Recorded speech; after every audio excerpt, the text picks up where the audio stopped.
Well, hey there, everybody. Welcome back to the channel. I'm Adam. Thanks for hanging out with me. So today is the day we're going to answer all the questions from the previous video where I asked everybody, hey, ask me anything, and I'll answer it. And surprisingly, I got a good amount of questions back, and they weren't all sarcastic, so that was good. You know, I know most of you guys out there are like me and want to ask really sarcastic questions, so there are some. I'll cover those as well. But, I've got like 4 pages of questions here, and, I don't want to make this an hour-long video, so we'll go ahead and start knocking some out. So some of these questions are similar. So if you guys ask a similar question, I'll call both of them out and then answer it kind of in one answer. And, starting off with the first one, we had 2 similar ones. So Canuckchuck asked, how do you store all your transmitters? Is it a wall rack, a box, or do you replace all the receivers so you can use a multi-model controller? And then Toys They're Not, hey Adam, you have a pretty large collection of RCs. What transmitters do you use? And do you have a problem with having too many? How do you store and organize them? And let's see, I'm glad modern tech is allowed for 1 transmitter for multiple cars for those that run on 27 megahertz. So for me, the vast majority of my collection are on these 2 remotes. They're both Spectrum. I have pretty much everything running the Spectrum receivers. I do have some ready to runs, and I guess there's probably, almost a dozen ready to run controllers I have over there. Plus I have the retro controller from a Lunchbox. So I do have a fair amount of controllers that are, quote, in use. I have a shelf off to the side where I can store those. I am kind of running out of room over there. Sadly, this one filled up the other day, so I have another order for DX5C, which is kind of the bigger brother to this guy, and have 20 more slots available. I thought about going to other brands, but honestly, if one of these controllers breaks, I have Spectrum receivers in all of my cars, so I can take some off of this one and add it on there as needed until I get another controller. If I switch brands at this point, I'm kind of having to take receivers out. And so at this point, brand loyalty by default has gotten me stuck with that. I do have a lot of the old controllers with a lot of the older ready to runs that I had. Those are stored away in a tote, kind of keeping them clean and safe out of the way. But it is a problem. I am probably one of the few that have so many cars. But when you have more than, I would say, a dozen cars, I would definitely look into something that holds multiple models. RadioLink has some nice ones. I know FlySky has some decent ones. That for $200 you can get a controller that you can store 20, 30 plus models in and really cut down your collection of radios. The only problem is if you have friends come over, you only have everything bound to one radio. So there's yin and yang you need to consider. If you drive with friends all the time, maybe it's worth keeping all those controllers. If it's just you, I would say probably ditch all those other controllers, toss them in a tote, stick them in the attic somewhere, and get a single control unit for that. It is much easier to burn through batteries in this guy than it is in 20 different controllers. So the problem you may run into is, you run something, you put batteries in a controller and you forget to take them out, and you run it again 6-8 months from now and something's leaked, and now you're dealing with corrosion and all that problems too. So, I burn through these fairly fast, 3 months or so. So, I don't have to worry about batteries going bad in controllers so much. All right, that was a long-winded answer, but yes, I have basically 2 big controllers controlling everything, and I do have probably 10 or 12 multiple other remotes for specific reasons, but for the most part I try to keep as few as possible in rotation. Let's see, so Addam M, so he's been out of the hobby for quite a while. He has a Tamiya Lunchbox that he's built, and was asking basically, my question is, what battery and charger do you recommend? I'm guessing 2S LiPo battery tech has come a long way since the mid-90s. And then he also kind of asked about the controller as well, so we've already covered that. So for most of my Tamiyas, I just run nickel metal hydride packs. These are the Z brand. I've had really good luck with them. I like the batteries. They seem to be good quality. A 3600 milliamp battery back in the day would have been, a $120 battery, and I can get 2 of these for like $33, $35, something like that on Amazon. For a lot of the other cars, I run the Z 5200 milliamp 2S LiPo, and I do have a couple of their 3S LiPos, both in regular pack and shorty packs for the crawlers. At this point, if you're buying a charger, even if you're intending, be like, I'm just going to get, nickel metal hydride and call it a day. Go ahead and get a dual chemistry charger. Get something that does LiPo, Life, all the different flavors. Most of them, if they're going to charge LiPo, will charge other ones as well, Li-ion and all that stuff. And, it just makes more sense to buy one charger now and cover all your bases down the road. The battery tech is getting more and more advanced. There's a Spectrum smart chargers and stuff like that. And if you're really worried about LiPo, that's a great way to go. They charge them automatically. They cut off automatically. The batteries, if you forget about them, they'll self-discharge themselves. So as far as safety and peace of mind and not being experienced, those are great. They're really expensive. For a smart charger and one smart battery, I can buy a charger and, a handful of batteries.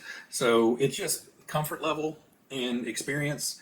LiPos have a bad name for people just coming into the hobby. They're like, oh, they blow up. They can. But, these used to catch on fire too because people were overcharging them and, doing dumb things with them. So as long as you treat them with respect and discharge them correctly, LiPos I've never had a problem with. I have had one go puffy on me, and when it goes puffy, just cut your losses. It's better to get rid of a $30 battery than it is to burn your house down. I would be devastated if this place went up in flames because I was just either lazy or lackadaisical or just, I'll get one more charge out of it. That one more charge isn't worth losing all of this. So if I have a battery that I'm even remotely questioning, out of here. Stick it in a bucket of salt water, fully discharge it, and then recycle it, and, I don't have to worry about it. But if you're just getting back into the hobby, these batteries are light years ahead of what you ran back in the 80s and 90s and even early 2000s. A $15 to $30 battery pack, you're going to get a whole lot more runtime and a whole lot more power and a whole lot more fun out of it than, old crappy 1800 milliamp NiCad pack. So I hope that helps. I don't have a defined answer for you, but chargers, they're all kind of about the same. There's high tech and I don't even remember the brand that I have. I think mine's a ProTech charger actually. But the high tech chargers are good. I got the ProTech dual charger, and I get the dual charger. I can charge a LiPo and a nickel metal hydride at the same time, or two batteries of the same type at the same time. Just get familiar with your charge rates and stuff like that. Read forums, ask questions. Basically, 5200 milliamps is 5.2 amp max charge. 3600 milliamps, 3.6 max charge. It's not that, it's simple math really to, charge safely. I wouldn't go over 6-7 amps ever. I'm not in that big of a rush to where I'm going to burn my house down because, I want to knock 5 minutes off of the charge. But anyway, that pretty much covers that one. So Iowa Budget RC Bashers. So what is your favorite RC you own? That one is really, really hard. There's a couple that are favorites for various reasons. I would say the Grand Hauler is up there, just because it's such an awesome looking truck. It was so much fun to build. It was an experience like none other, building that and finishing it and seeing that finished product and, shaking around and the sounds and everything out of it. But it's good for one thing. It's, just slow driving and, kind of chilling out in the garage or in the basement, just driving it around. It doesn't do jumps. It's not do anything like that. The Mudcuts van, that's one of the top three probably, just because, it just amuses the hell out of me, and I can't not smile looking at it or driving it or anything, and I just love the way it turned out. I guess you can say that Lunchboxes in general are probably some of the top, but all-time favorite would probably be the Blackfoot. The Super Blackfoot, when I got it, was my first real RC, and that's always going to have a special place in my heart. So, I would say top three are probably those. The Mudcuts van, the Blackfoot that I have. I would love to get a Super Blackfoot one of these days, but, just prices are nutty on eBay. And then, probably the Grand Hauler are just probably the top three for me currently. There's other ones that I really really really love. So it's a hard question, but hopefully that helps answer it. I don't know if I can narrow it down to one.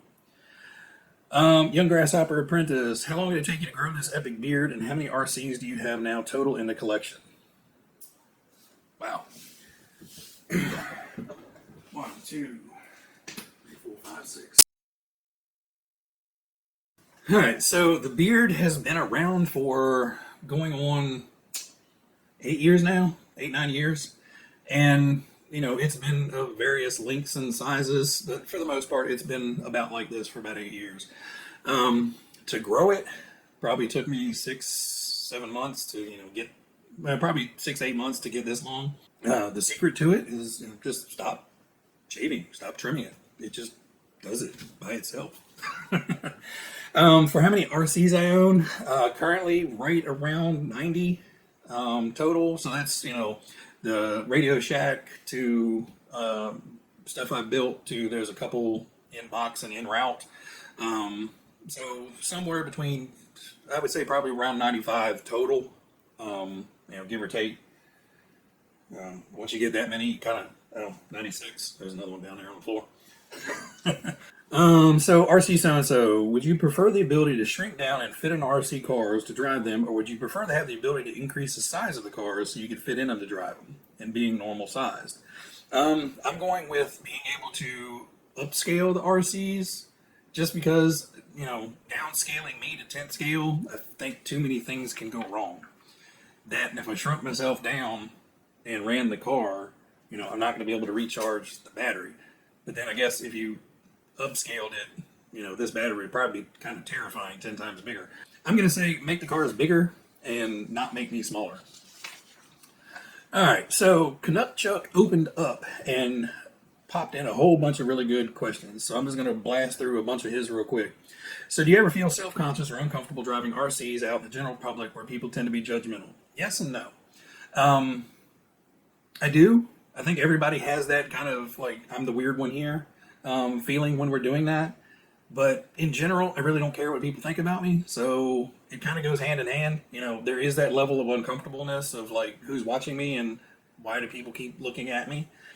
But, I get over it and just do it because, I think most of the time they're like just generally interested in what I'm doing. Or like, why is that giant man-child playing with this toy here?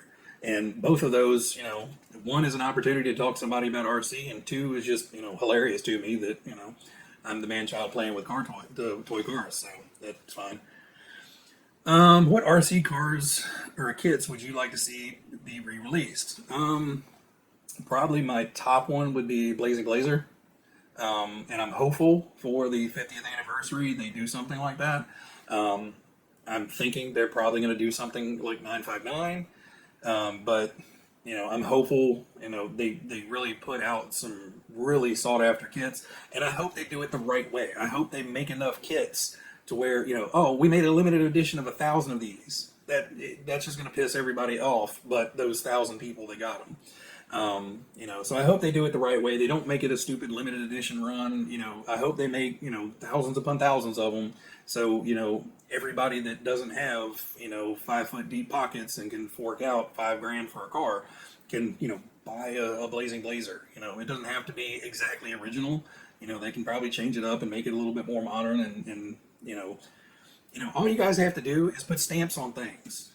Stamp the plastic with indicators to where, you can't resell them as original parts and stuff like that. Everybody's always like, oh, we don't want to hurt the vintage market. Well, stamp the plastics. Cast them in a different color. The Blazing Blazer doesn't have to come out on that exact same color chassis. Make it a completely different color chassis. Make it a different stamping on the inside of the body all over the place to where they can't forge it and say, this is a original. There's ways around it. If you were to design an RC from the ground up, what would it be and what features would it have? From the ground up, I think I would build some sort of kind of awesome monster truck. Just something you can go out there and beat the living daylights out of it and not worry about it breaking.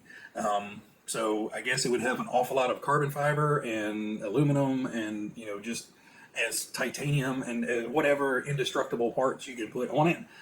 Granted, if you did that, it would be unsellable because it would be god awful expensive. But you know, that would be the features I would want in something like that. You know, I've got too many cars in here, like the Riff, that sounded like a really good idea, and it's a terrible turn because unless you rebuild it with all those indestructible parts, it just sits there because I don't want to break it again. Is there anything in the RC industry or hobby that you would change, and what would it be? Um, in the industry, I think the price gouging for popularity is one thing I would love to see change. You know, I've seen Tamiya kits go from, you know, the cheapest kit there is to like a middle of the road kit because, you know, it just has grown in popularity because it was a cheap kit. Now they're starting to charge a whole lot more for it. Um, you know, there's a lot of kits out there that are just sold at a price point specifically for their popularity, not how much it costs to produce and making a profit. It's just making a profit on popularity. And I get it, it's business, but it's also makes it difficult in the hobby to obtain the things that are popular and people want. So it's a yin yang thing that there needs to be a little bit better balance. You know, charge what it's worth and, you know, charge what it costs and make a profit off of it. I'm great. But when you start overcharging for stuff just because, oh, we're selling a lot of those, let's raise the price on that. You know, it's just kind of a dick move for the hobby. For the hobby itself, for the hobbyists, I wish there was less judgment against each other. You know, you have guys that just strictly hate other genres of RC because either they had a bad time with it or they just think it's silly or stupid. And I don't get it. You know, if a guy's out there and tricking his car out and making it look absolutely ridiculous to you, but he's having a great time with it, let him have a great time with it. If he wants to make a pink, purple, and powder blue buggy, go for it. Don't get on him about, you know, oh, I would have painted box art. Great, paint yours box art. Go buy one, paint it box art, and shut the hell up. You know, that's the problem I have is everybody has so much judgment against somebody else. You know, somebody posts a picture or a thread on a Facebook group or something like that, and they just get beat up. And, you know, that's not good for the hobby. That's not good for anybody. You know, if a guy asks a question, you know, hey, I need to know why my ESC is doing this, don't just reply, well, read the manual. Maybe he did. You know, some people aren't technologically advanced and some people just aren't mechanically inclined and they got an RC because it looks fun. And if you're going to berate them about, you know, just read the manual, dummy, you'll figure it out. Maybe they can't. Maybe they don't understand what all that stuff means. And maybe they've just picked this thing up and don't know, they know zero RC nomenclature and just are lost and just need a helping hand. You know, if you've answered that question 9,000 times and you don't want to answer it again, shut up. Let somebody else answer it. There is thousands of people in those Facebook groups or forums or Instagram or whatever. You know, let somebody else that maybe hasn't answered that question 9,000 times answer it. And you can just ignore it and move on. So that's the thing that is my pet peeve in the hobby is just judgment against other people and, you know, this categorization and, you know, I'm better than you, some things. And I don't have time for that. So what are your 5 most favorite useful RC tools outside of the obvious ones like screwdrivers, nut drivers, stuff like that? And is there a tool that is not made that you would make a life easier? Have you found a tool that's not intended for the hobby that is really useful? Okay, so for the first one, RC tools that I find most useful, this one is a great one. And I never got one until then. This isn't a crab cracker. You know, this isn't for seafood.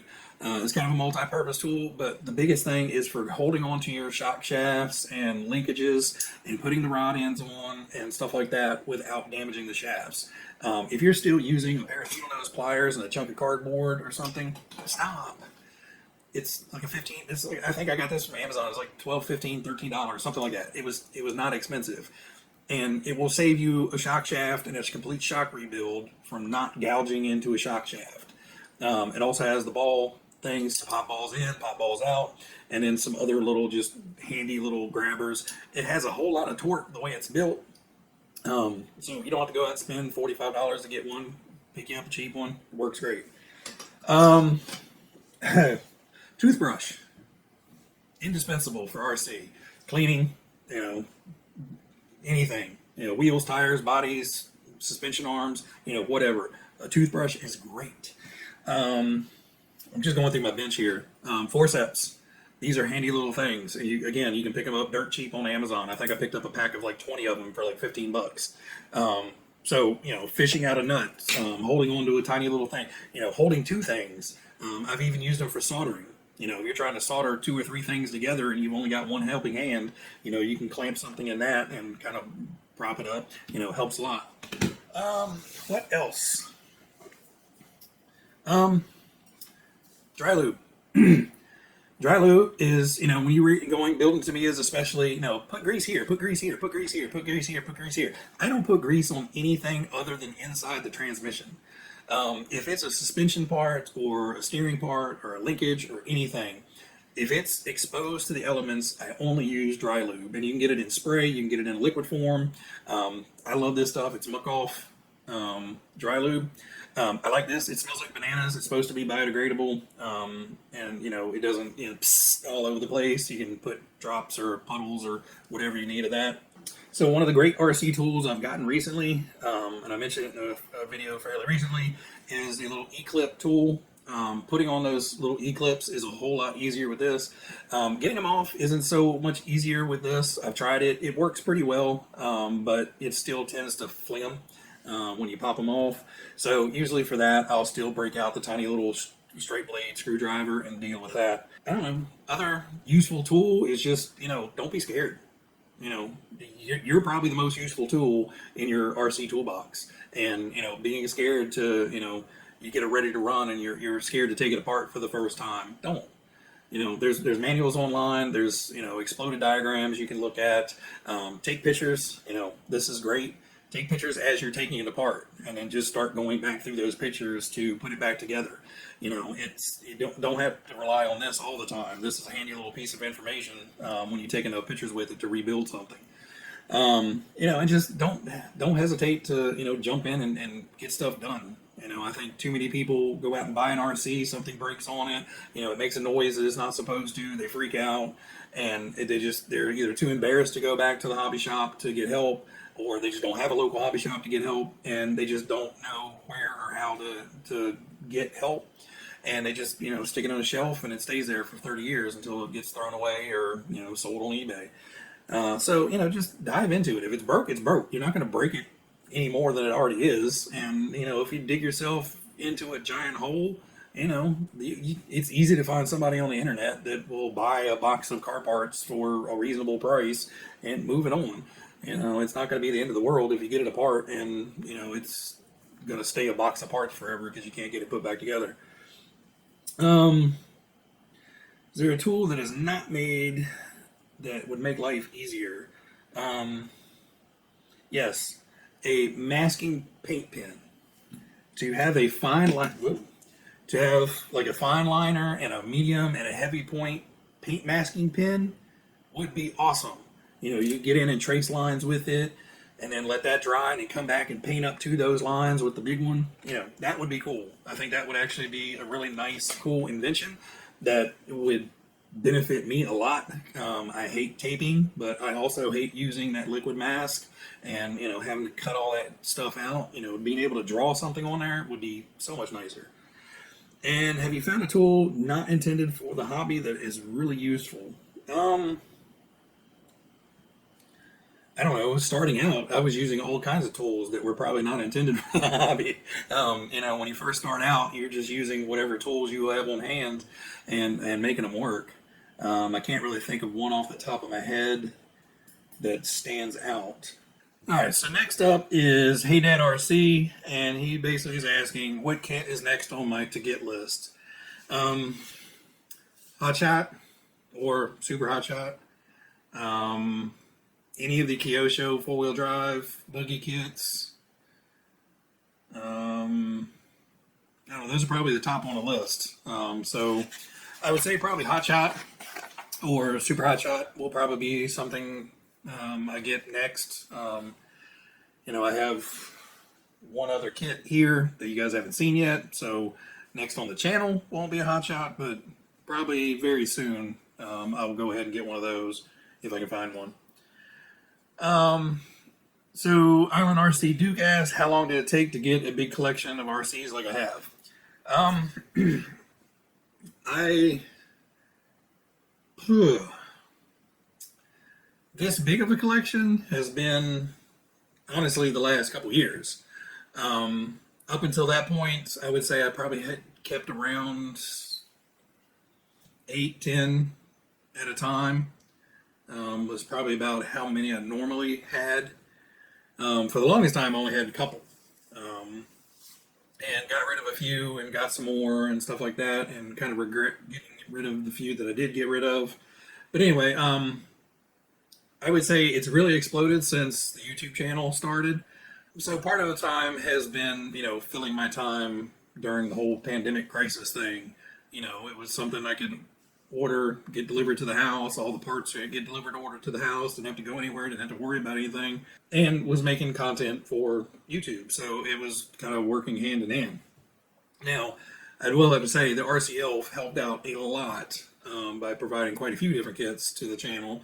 So much appreciation and credit goes to him of, really starting to get the ball rolling. Without that nudge and that assistance, it wouldn't be anywhere near as what it is now.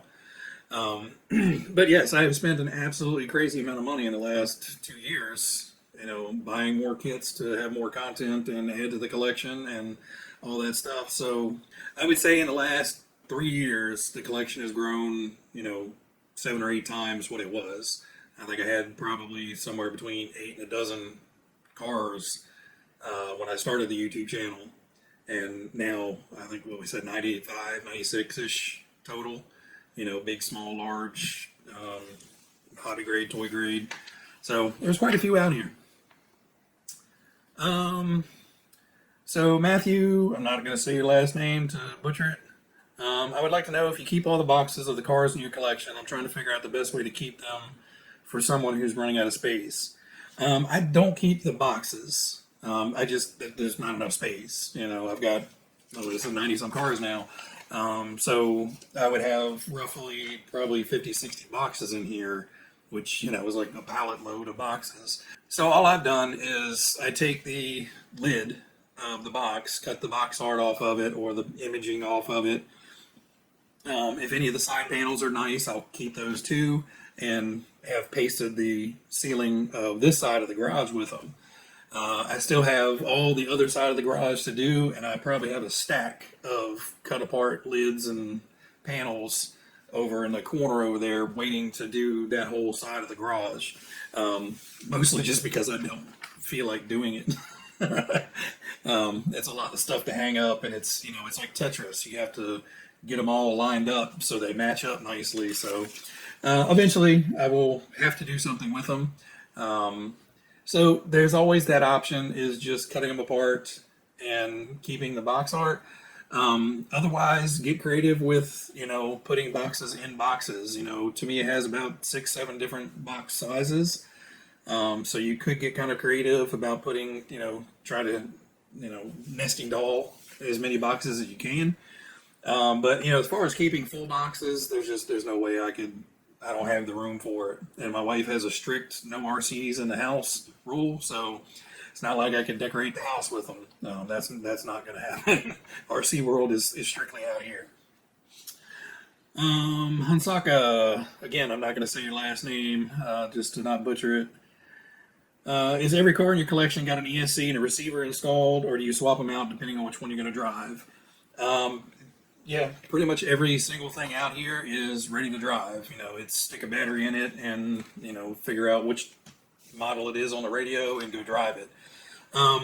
Since most of them are Tamiya's, most of them come with ESCs and the kits we get here in the United States. So, the ESC is no problem. I just throw the stock ESC in there. Receivers, if I order them in quantity, I think it's 5 or 6 or more. I can order them from eBay, and they're like $14, $15 a piece. So I'll wait until I need to make another order, and I'll order, 6, 7, 8, 10, whatever at a time, depending on what I see coming down the road. And I'll have a stock of receivers on hand, so I don't order them one at a time. So if you're looking to do something to add stuff to it, look into deals like that. Look on eBay. Don't go to Amazon. Don't go. Especially for Spectrum receivers. If you buy them directly through Spectrum or Horizon, whatever retailer Horizon owns, you're going to pay $30 a pop for those things. I can order two online through eBay. Now they're knockoffs, but I've never had an issue with one. I have never had one of my receivers go bad or glitch or do anything odd. So I don't have a problem recommending those to you guys. So, and the same thing with like Radio Link, you can get those for like $14-15 a piece too. So, but again, look for deals, see if you can find them in bulk, and buy 5 at a time. It may be a little bit of investment for you, but overall, it'll save you some money. Fantastic Plastic Adventures. Can you give your take on what Blockhead Motors is and how it began? To be honest, I don't know that much history about the Blockhead Motors. I like some of the stuff that I've seen from them. I think it's kind of a niche thing. I don't see them holding out forever. It could be. They have a kind of ongoing history with each other, but some of the stuff is hit or miss. When the what was it? The Hornet came out a long time ago. I didn't like that at all. I'd take one now. I appreciate it for the collectability part of it, but certainly not one I would want. Now I did get the Blockhead Wild one. Just because I like that, and I really like the original too, but I really did like the look of that one, and it was just something different. It wasn't just a standard Tamiya re-release of something. They threw a different flair on there, and I think that's why a lot of people like them.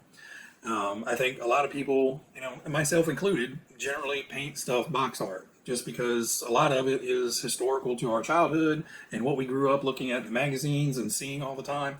So I think most of us lean towards that box art design just because, one, it's something we remember and kind of cherish, but two, it's in the instructions. It tells you exactly what you need to do.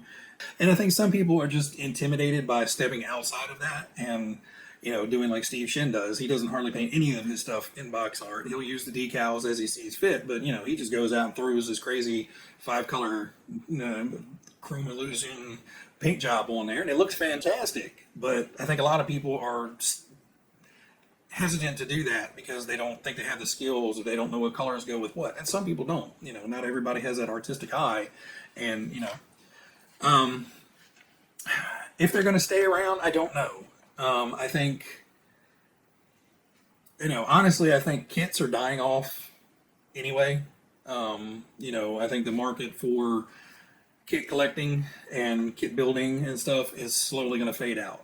I don't think there's, other than Tamiya, they're probably going to be the last holdouts on there just because that is their bread and butter of plastic models and making stuff like this. So they're probably going to be the last holdouts. I think we've already started seeing it across other genres of RCs that kits are slowly starting to disappear. It used to be everybody had kits, and now hardly anybody has kits. So, it may be dying, it may not be. But I personally feel like as time progresses, it seems like everybody's going to go towards just buy the cheapest version that they have ready to run and then just modify it to make it your own. There's not going to be any of that building it from ground up mentality, but so much. In certain areas, rock crawling, sure, drag racing, maybe, but generally just RC enthusiasts are just running it around in the front yard or flying it off of a ramp. That's all the basher scene, and nobody is going to want to build a kit for that. He also asked, what batteries and chargers do you prefer for your Tamiya cars? I covered that earlier. Basically, I run the nickel metal hydrides and everything. And charger, I just have a ProTech dual line charger. Tim Vanson asked, have you built a Clod with a regulator chassis? No, I have not. I would, but there's two problems with building those trucks. Is you have to be hardcore dedicated to it, and going up front, you're going to spend a butt ton of money on building that. And for me, currently, I am more of, enjoying building the collection and building a lot of different cars and, having a whole bunch of variety. So for me to buy, a Clodbuster kit, what's $325 roughly, and then go buy, the regulator chassis, and then start upgrading electronics and motors and servos, tires, wheels, bodies. By the time you're done, you have Clodbuster axles on, $1,500 worth of other stuff. And to me, I can spend that money more across a broad selection of cars and trucks and enjoy a whole lot more than just one specific truck. But, I get it. If you guys have a specific genre that you love, I know a lot of rock crawler guys and they just kind of laugh at all these, and, those are silly little toy cars.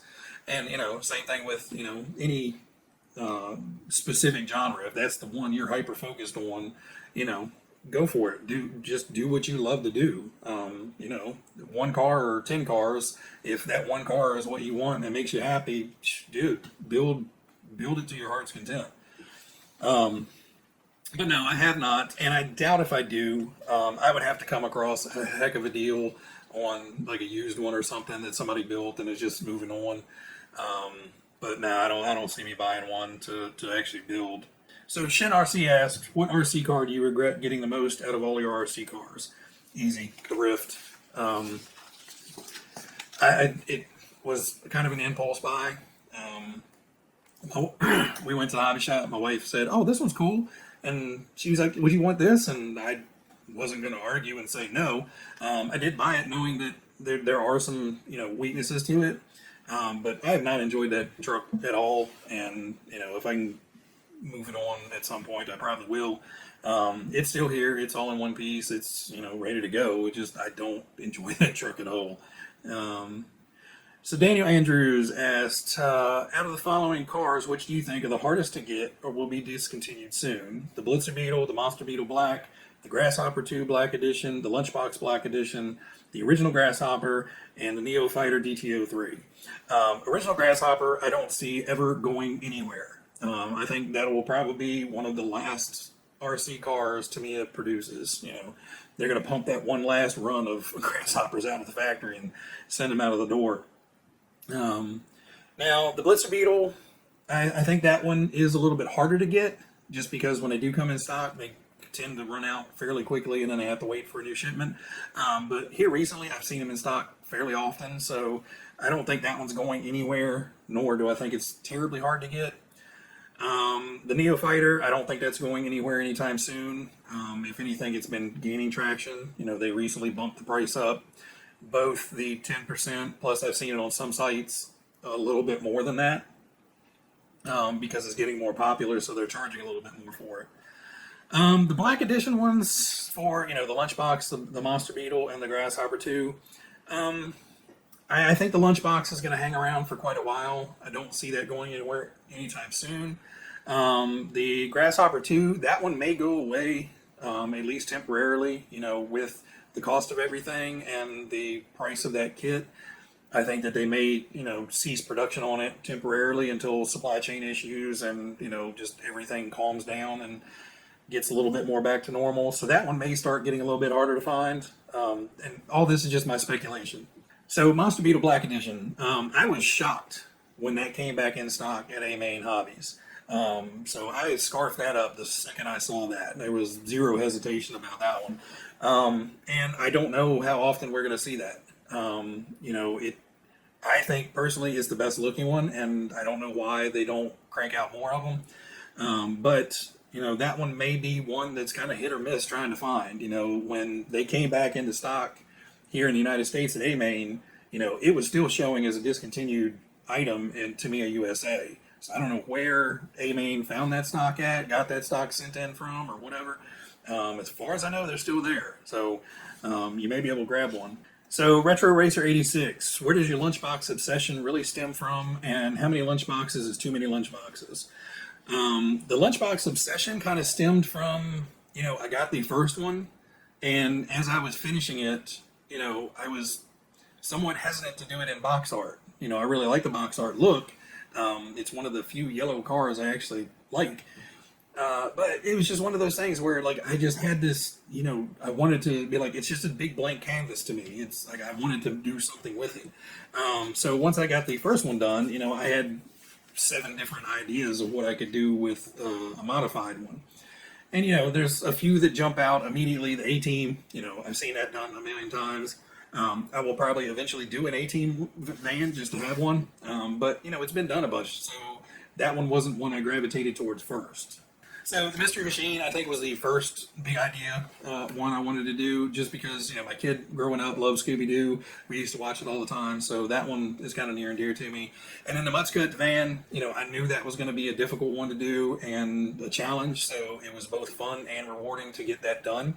And that one just absolutely cracks me up. I walk in here all the time when I turn the lights on. I see it over there, and it cracks me up. I love it. And running it around on the video is funny. Running it around in person is absolutely hilarious. Seeing those ears flapping around and legs flapping around in the back. Oh my God, it's awesome. And then we've got the new one, the Cannonball Run one, and then we've got the retro one, kind of in honor of the vintage kit that the RCL sent over to me. So that one is still new in box and tucked away outside of sunshine and damaging UV rays and all that good stuff. Mostly so it doesn't get damaged, getting shuffled around. But how many lunchboxes is too many? I guess once your significant other threatens divorce or murder, you may have too many. Other than that, I don't know that there is too many. Unless you run out of room to sleep. But, I don't think there is. So Fred Crawlers or Us RC, what do you do with all the old parts in trucks that you no longer need? So as far as vehicles, I really don't have any, parted out vehicles or vehicles that are, just hanging around in bits and pieces. Everything is pretty much built and runnable. But as far as parts go, I have 2 or 3 little plastic totes full of leftover parts trees, bits and pieces, and leftovers from old builds. Mostly because some of those parts actually convert over to other cars, so I may not use a part in this build, but actually is a usable part for another build. So I have basically keep all those for spares. So I've actually used some of those parts as well in the Mad Max build. I just started digging through parts trees and finding, okay, this will be cool, and just snipping all parts and sticking them onto there. So I do have another Mad Max build planned, so hopefully some of those parts may end up being incorporated into there as well. So Kai City RC and Big Yen also kind of came up with the same question. Kai City RC said, what kit would you like to see re-released in the future? And Big Yen said, what model would you like to me the reissue? I'd want the Porsche 959. Again, like I said earlier, I think in the 50-year release, the anniversary release, they're probably going to do a couple really big ones. I don't know if we're going to get all of them at the beginning of the year. I'm thinking they'll probably announce 1 or 2 at the beginning of the year, and I think we'll see some other kind of big wish list kits that aren't the biggest wish list kits come out. Like I said, I'm really hoping for the Blazing Blazer. I'm pretty sure they're going to try to do the 959. But there's a bunch of other ones out there that they may end up releasing. I would like to see a lot of them come back in.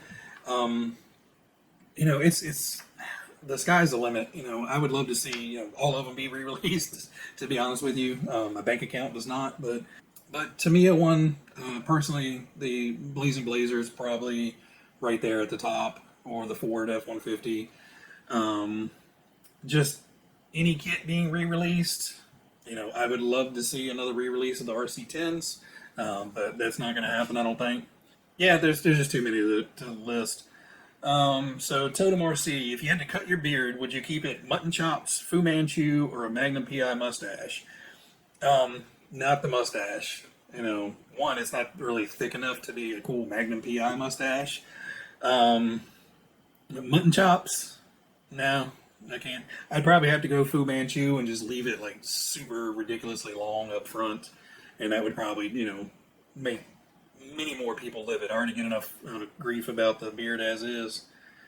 He also asked, where do you find your RT t-shirt? So shirts like this. I found them all on Amazon. My daughter got me one for Christmas, and I asked her where she got it. She said Amazon, and I went on Amazon, and there must have been a dozen of them. So I ordered probably 10 of them.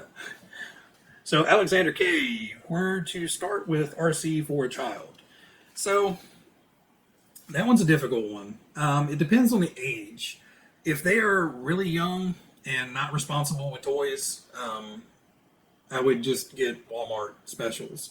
I wouldn't spend more than 20, 30 bucks on something, because if they're not responsible with it, they're just going to destroy it. So there's really no point in making the investment. But if you think your kid is responsible enough that they're not going to just, wrench the gearbox out of it by roughhousing with it, or, driving it into the street and getting run over by a car, there is a lot out there, for if you're not into RC and building and all that stuff, something like a Traxxas Rustler, a Stampede, or something like that is a great one to start off with. The Bandit, not so much. The Stampede does well in grass, and it does okay on dirt and asphalt and everything. The Russell's going to do really good on, sand, dirt, gravel, rocks, and pavement, all that stuff. It bogs down in the grass. And the Bandit is even worse. It really bogs down the grass. You got much smaller tires, and it's just lower to the ground. So for kids, I would probably say something like probably a Stampede. And you can dial them down. I think the XL5s, it has 3 different modes, so you can put it into a trainer mode, so they have only like 50% throttle. So I think those are good to start out with. As far as, kit builds, like if you wanted to build a kit with your kid, so for a kit build, if you guys have an interest to build the kit with your kids and, get them involved and show them how it all goes together, so they're both and I think that's great. They're both learning and are, getting an education and understanding of how things work, and not just going out and playing. I think if you build it and you see how it goes together and you put effort into it, they're much less likely to go out there and beat the snot out of it. I mean, all kids are going to. It's a given. 95.9% of all children are just going to how fast can it go? And they're going to run it into everything and beat it up. So it's not that big of a deal. But the Neo Fighter, I think, is a great kit. It's easy to build. It's all relatively the same hardware going together, so it's not difficult to match up all the little different screws and bits and pieces. But then again, a Grasshopper is where so many of us started. Grasshopper, Hornet, Lunchbox. They're a little bit more difficult to, build, because you have all the different little parts and pieces and everything than, say, you're ready to run like a Stampede. But either way you go, somewhere in that realm is a great place to start. But like I said, I would probably go with something like Traxxas, for a kid. Parts are easy to get, they're easy to repair. And like I said, they can be incremental with the ESC to bump them up in speed and everything. And, I've run these things square into like a car tire before, and it just bounces off and drives away. They're tough. So that would probably be my recommendation personally, is to, go something like a Traxxas Rustler or Stampede or something. MSCHDKRC. I hope it's not too late with questions. Should I build that lunchbox that I got sometime soon? Yes. Why are you waiting? It's a lunchbox. They're awesome and fun and just, a giant stress relief. Build it and have that there when you get frustrated with another build, and then you can go out there, run your lunchbox, come back in with a clean, happy head, and finish the build that you're working on. I actually want to start building my top force. Should I get started on that? No. Build the lunchbox first, have your happy toy, and then start working on the top force. That way, if you get frustrated with something, you go play with the lunchbox and then come back. He's got like 6 questions here, so give me a second. My fake fast attack project. I might actually be able to go back and revisit my original plan and do a 4x6 version. It's a more expensive way, but it might be pretty cool. Should I? It sounds like a lot of modifications, so I would keep that at least 3rd on the list. Lunchbox, then Mad Force, then get, that sounds like a winter project. That sounds like something that's going to be a whole lot of head scratching and stuff. So then he goes on, I guess I should start the 8x8, right? It'll be expensive, but it's the one I need to base my RC snowplow on, so it's pretty urgent. Well, yeah, that kind of sounds like it bumps up ahead of the 4x6. So it sounds like one weekend you knock out the Lunchbox, next weekend you get that top force built, next weekend get the body and stuff finished. So you got 3 weekends to get that done, then start the 8x8, and then you can get your snowplow ready for hopefully, snowfall. I should do that Durga next year, right? Sure, yeah. Was this what you meant? Can I ask anything? But yeah, you did. So good job. We're down to the last page, last few questions. So anybody that's still here, I really appreciate it. You guys are troopers for listening to me babble on for so long. Rex's RC, I had to put this one in there, it made me laugh. Can't wait to see the Ask Me Anything video. Will you be my daddy? No. One, you're Canadian, I'm American. That's, border issues and legal stuff we don't need to get into. Plus, you're just too old for me to claim on my taxes. So, I love you, Rex, but I'm sorry, I can't be your dad. So Craig from OAGRC asked, I would like to know what your RC dream car is and why, and is it the same still as when you first got into the hobby? I'd have to say yes. It's probably still the same one that I've wanted for a very, very, very long time, and have just kind of always said, I'm never going to get that. And it's the RC10, the cool gold paint edition, AE stamp Cadillac, blah, blah, I don't care. I'm not associated collector, so it would be really cool to get an old school associated RC10 gold pan edition. That way, I could have that in a collection, and that is literally one I have. I had plastered all over my wall as a kid. That they had some of the best ads. That Trophy Girl ad. That was probably the best RC car ad ever in the world. But it's always been kind of that, it was that top notch when it came out. It was top notch for the longest time, and now it is still top notch for collectors and, any enthusiast my age.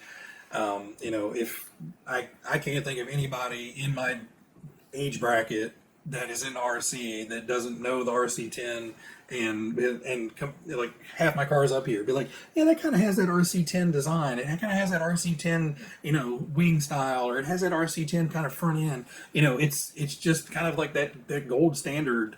It's the Kleenex of RCs. There's a million other tissue brands, but hey, hand me Kleenex and everybody knows what you're talking about. So hey, hand me that RC car and RC10. But yes, that would be my dream car then and now. One of these days I may get lucky and come across one that I can afford, and my wife won't kill me if I buy. But I'm not actively seeking one, but I think it would be fun to have. Carmine's RC tips and tricks. First question he asked was GPS coordinates, and sorry, you're not going to get those. Is there one RC that you regret how you built it up or set it up? Would you revisit and change anything about it? I think the only RC build regret I have is my old school clodbuster. I turned that all into a rock crawler, and if you guys haven't seen that, there's a video specifically covering that vintage kind of rock crawler build that I did with that. But when I built it, I stuck all the parts away, had them bagged up and boxed up, and was like, I need to keep these. And when we moved, I was like, I'm never going to do anything with these, and threw them away. Which it wasn't a true, 80s vintage, but it was old. It was, from the early 90s. And, I shouldn't have thrown it away. And when I built the Clodbuster crawler, I epoxied all the gear sets in there, so they're all locked. So, it is what it is. I'm not going to tear it apart at this point. It's going to live its life as that Clodbuster crawler monstrosity that it is. But as far as being able to take anything back or, have any regrets of something I built, it's probably that. I did the same thing to the Wheelie King. I just demolished that entire kit, stripped it down for the axles and the transmission. I even modded the hell out of the transmission to get that to work. But, I'm fine with that one.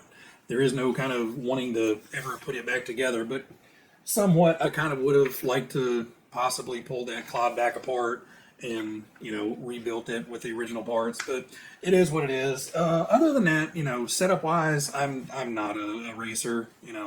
My setups are, If it's really, really terrible out of the box, I'll change some shock fluid and mess with it, spring rates, something like that. But, overall, they kind of get built and live their life as they are, especially the Tamiya's. The Tamiya's are, to me, the quirkiness and the oddityness of it and kind of the underperforming ridiculousness of some of them is kind of what makes them charming.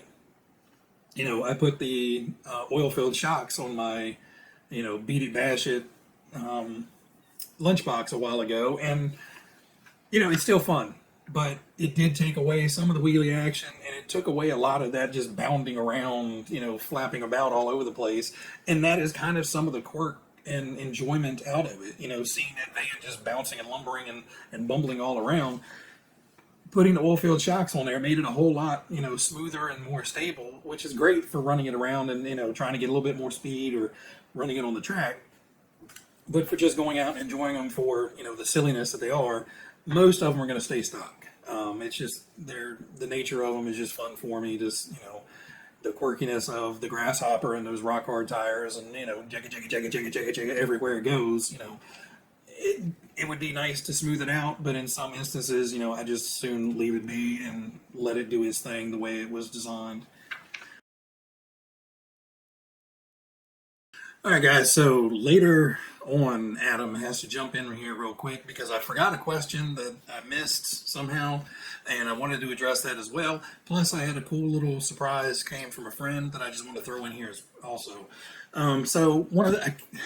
Forgive me, I can't find the question. I know it was there. I don't remember where it was. So I don't know your name, but you asked about how do I prevent flat spots on my tires.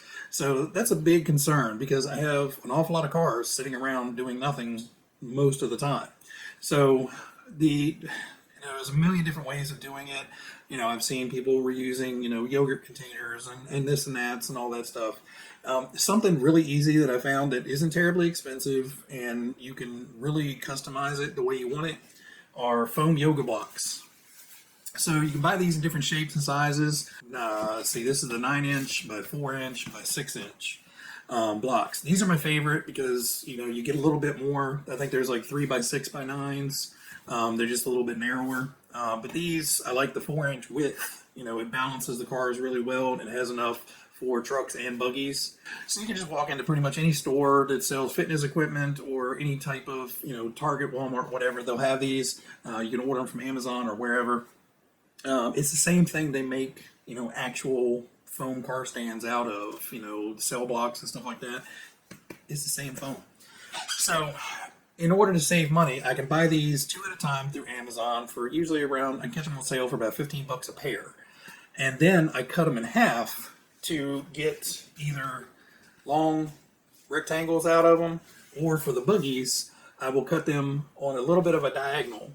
So I basically have, I think, this is 6 inches overall, so I think I go 4-inch to 2-inch and just cut them on diagonals so I get 2 blocks out of each one of these. So, if you've got a car collection, you can get 4 car stands, whether you want the wedgie shape or you want the rectangle shape. 4 car stands for $15. It's kind of a super no-brainer almost. The cool thing is also if you have a car that has, the DTO3, for example, it kind of has that boat haul type chassis. You can actually take a sharp razor knife and cut a groove out of the foam to center it, so it's not teeter-tottering on the stand. Or if you have one, say, like the fighter buggy or something where the arms come down on a sharp slant, you can take and cut out chunks out of the foam to accommodate for that. So you're not putting pressure on anything you don't want to. Plus, give it a nice firm stance where it's sitting. So these things are great. I know there's a million other ways of doing it, but that's the ones that I've found that work really well.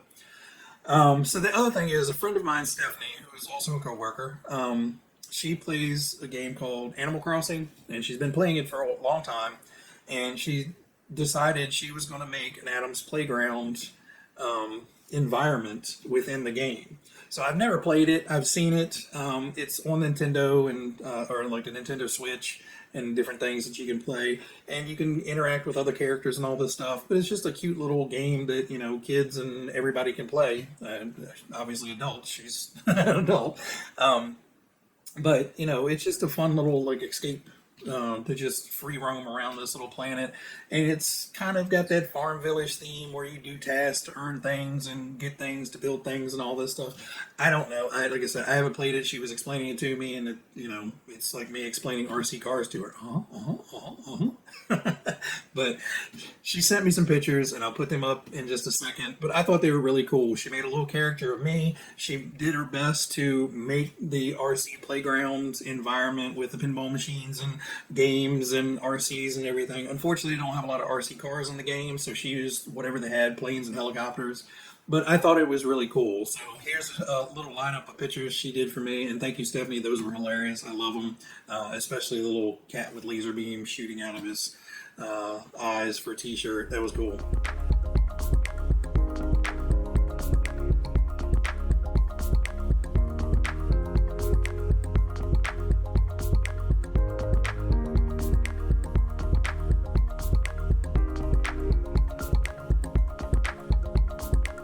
All right, well, that's me jumping in to give you guys an update.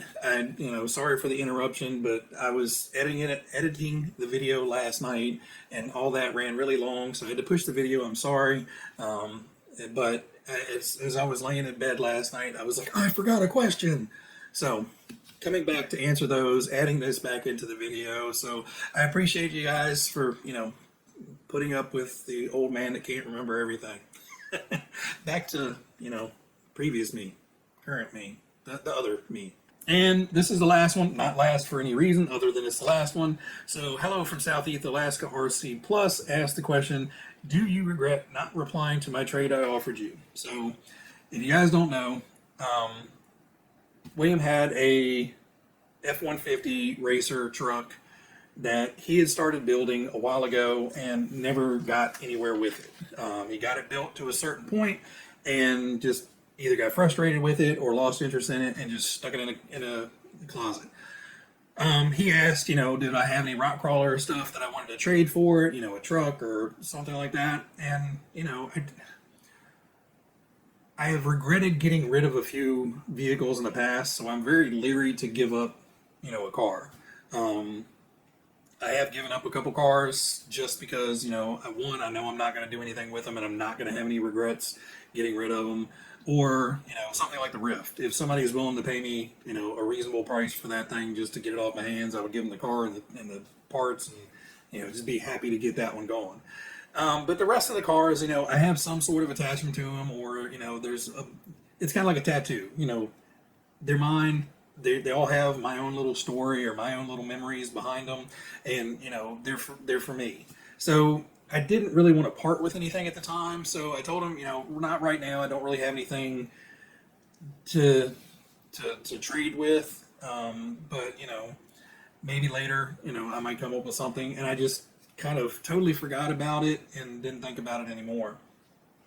Well, he contacted Brent from Adventure Time RC, and Brent had some stuff that he was willing to trade, a couple of the little mini crawlers that he traded for it. And I know when he did his video, yes, I was very jealous of that truck and was like, man, I should have just gave up something. You know, I was like, that would have been I got a Gen 8 I could have given up, or, you know, something like that maybe. You know, I could have, should have, would have, but didn't. So, you know, it is what it is. I am super happy that Brent did get the truck, and, you know, he did it justice. He painted it up. It's done up really, really nice. It looked phenomenal, and I know he is going to cherish that one for a long time. So, personally, I regret it a little bit, but I'm definitely happy for Brent over at Adventure Time, and I'm happy that William is happy with the trucks that he got out of the trade. You know, he took something from his closet that he has no interest in fiddling with and got some trucks that he is enjoying. So, everybody made out on it. In the end, you know, I still got to enjoy watching Brent's video and seeing all that, seeing the enjoyment that he had with it. And, you know, you could hear the excitement in his voice when he got it and how great a condition it was in. But, you know, so yes, a little bit jealous, but overall happy with the outcome. you know, Brent's a great guy, and you know, I'm glad it landed in the hands of somebody that's truly going to appreciate it, enjoy that kit for a long time. We're going to wrap this one up, guys. I'm starting to get hoarse. We've been talking for God knows how long. Everybody out there, you guys be happy, be healthy, be safe, and I will catch you on the next one. See you.